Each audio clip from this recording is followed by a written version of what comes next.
Hello, everybody. NC4XL, North Carolina for extreme lovers. And that I'm not. Just the darling old man. And what am I talking about today? I'm going to give you a quick review of an antenna that I had asked to have made for me because at my age it's hard to do a lot of things. And the person that made this, you can look his call up under eBay, I think. He's good with QRZ also. Is KO4 Foxtrot Sierra Zulu Chris. Now, what I'm advertising was a 17-meter end-fed that he made for me. I used and still use a homebrew 17-meter dipole where it hangs underneath my normal end-fed.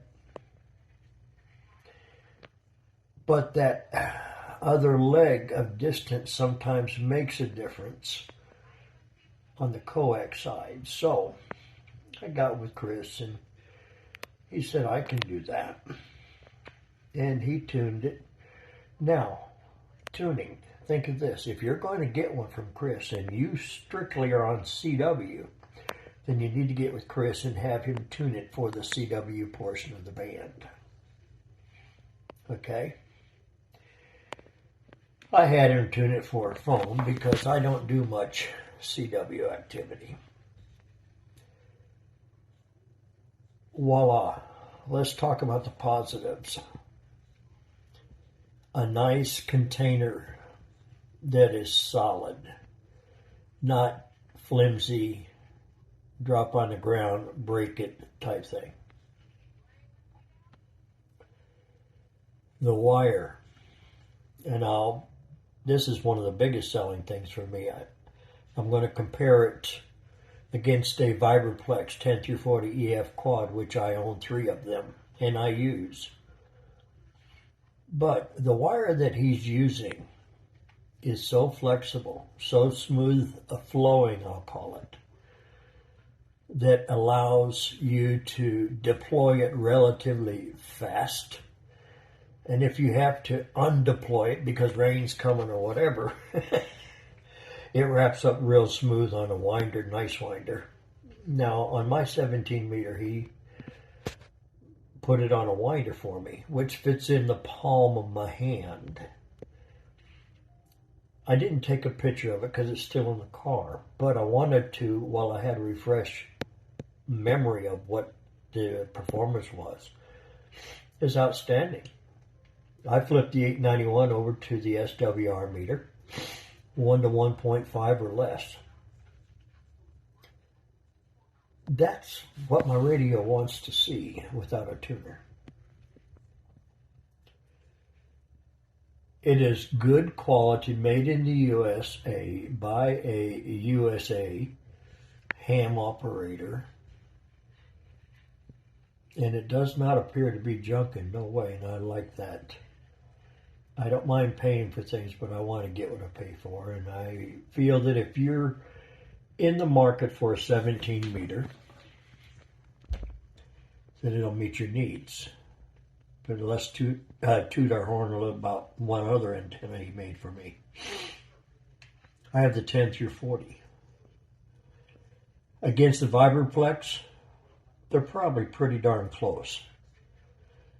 The Vibraplex has tuning stubs hanging down. His doesn't. The Vibraplex has a memorization issue when you wrap the wire on a winder because of the different type of wire that is used there versus what he's using.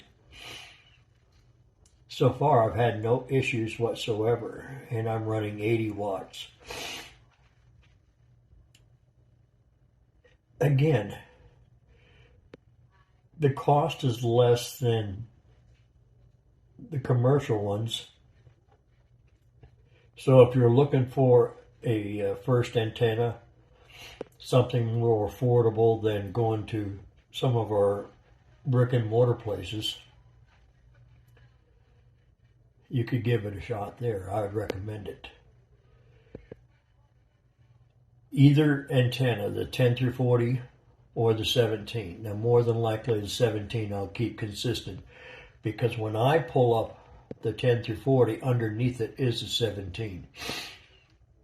And for myself, I just have it going in the opposite direction of the 10 through 40. Today's test was at 65, 70 feet up in the tree with the 17 directly underneath it, about 10 feet hanging underneath of it. So kudos to you, Chris. Good product, affordable. I hope that others will take an opportunity to try it out. Very quick to deploy, very flexible, doesn't get kinked up. Does a great job. Thanks again. NC4XL, North Carolina for extreme lovers. No, I wasn't paid to say all this. And I paid for my antenna. It was not given to me for a review. So folks, I want you to understand that. I bought the antenna so that I could review it and give it a sincere word instead of a free antenna. It would get you a review. I don't play that game. I have a Super 173's NC4XL, North Carolina for extreme lovers. Oh, I'm not. Just dumb.